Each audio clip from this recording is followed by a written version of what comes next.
নমস্কার, আমার চ্যানেলে সকলকে স্বাগত। আজ তোমাদের আমি দেখাবো ক্লাস 3 সেকেন্ড এক্সাম রায়ামার্টিন কোয়েশ্চেন ব্যাংকের বাংলা তৃতীয় স্কুল গোপালনগর শরণার্থী প্রাথমিক বিদ্যালয়টির প্রশ্ন উত্তরগুলো। তাহলে চলো শুরু করা যাক। প্রথমে আছে একটি বাক্যে উত্তর দাও। নৌকাযাত্রা কবিতাটি কার লেখা? রবীন্দ্রনাথ ঠাকুরের লেখা। নৌকাটি কোথায় বাঁধা আছে? রাজগঞ্জের ঘাটে বাঁধা আছে। ডিউক হাসতে হাসতে গড়িয়ে পড়েছিল কেন?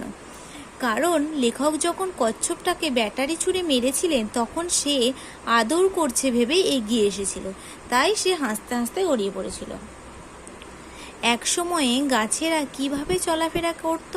শেকড় বাকড় মাটির নিচ দিয়ে চালাচালি করে তারা চলাফেরা করত। তারপর বলেছে বাক্য রচনা করো। বাঁধা, নৌকা, সমুদ্র, গল্প আর মাঝি। এগুলো একবার দেখে নাও বাক্য রচনাগুলো। দেখো বাক্য রচনাগুলো একটু দেখে নাও। বাঁধা, বাঁধা দিয়ে বাক্য রচনা লিখেছি। মোহন আমার সব কাজে বাধা সৃষ্টি করে, আমায় বিরক্ত করে। নৌকা দিয়ে আমি নৌকা চেপেছি। সমুদ্র, সমুদ্রের জল নোনা।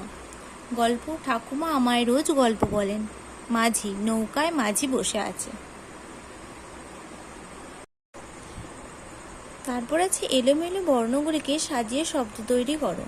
তয় রফলা হর্ষ, পয় হর্ষ, বর্গীয় জ রয়াকা। এটাকে সাজিয়ে লিখলে হবে রাজপুত্র। তারপর আছে র লয়াকা দয় হর্ষ, বয়ে একা পয় হর্ষ। এটা সাজিয়ে লিখলে হবে দুপুর বেলা। তারপর আছে টয় হর্ষই র এ বয়াকা ক। এটা সাজিয়ে লিখলে হবে একটি বার। তারপর আছে পয়াকা তয়েকা র দন্তনয় তয়। এটাকে সাজিয়ে লিখলে হবে তেপান্তর। তারপরে বলেছে ঠিক উত্তরটি নিচে দাগ দাও। নৌকার মালিকের নাম আশু, মধু না শ্যাম? মধু। নৌকার কবিতার শিশুটি যাবে নৌকায় বজরায় জাহাজে চড়ে। কবিতার শিশুটি যাবে নৌকায় চড়ে। তার সঙ্গে যাবে মাঝি বন্ধু বন্ধু। সে যাবে একদিনে 3 মাসের 14 বছরের জন্য, একদিনের জন্য। তারপরে যে অর্থ লেখো।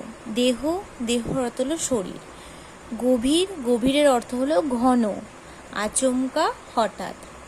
তারপর বলেছে টিকা লেখো, যে কোনো একটি। কনৌজি আংড়ে, চিড়িয়াখানা, অভিযান। তোমাদের এই দুটো টিকা আমি লিখে দেখাচ্ছি।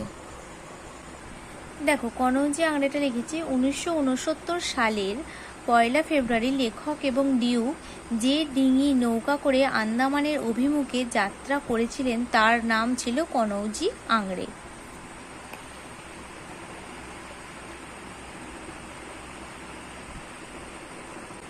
চিড়িয়াখানা হলো সেই জায়গা যেখানে পশু পাখিদের রাখা হয়। এখানে বাঘ, সিংহের মতো হিংস্র পশু, আবার সাপ, কুমিরের মতো জলজ প্রাণীদেরও রাখা হয়। বাঘ, সিংহ ছাড়াও অনেক পশু পাখি রাখা হয়। চিড়িয়াখানায় পশু পাখি সবাইদের রাখা হয়। তারপর বলেছে এখানে বিভিন্ন দুর্লভ পশু পাখিদেরও রাখা হয়। মানুষেরা এখানে এসে আনন্দ লাভ করে।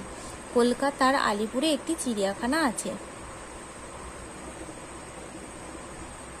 যদি তোমাদের ভিডিওটি ভালো লেগে থাকে তাহলে অবশ্যই লাইক, কমেন্ট, সাবস্ক্রাইব এবং শেয়ার করতে ভুলবে না। ধন্যবাদ।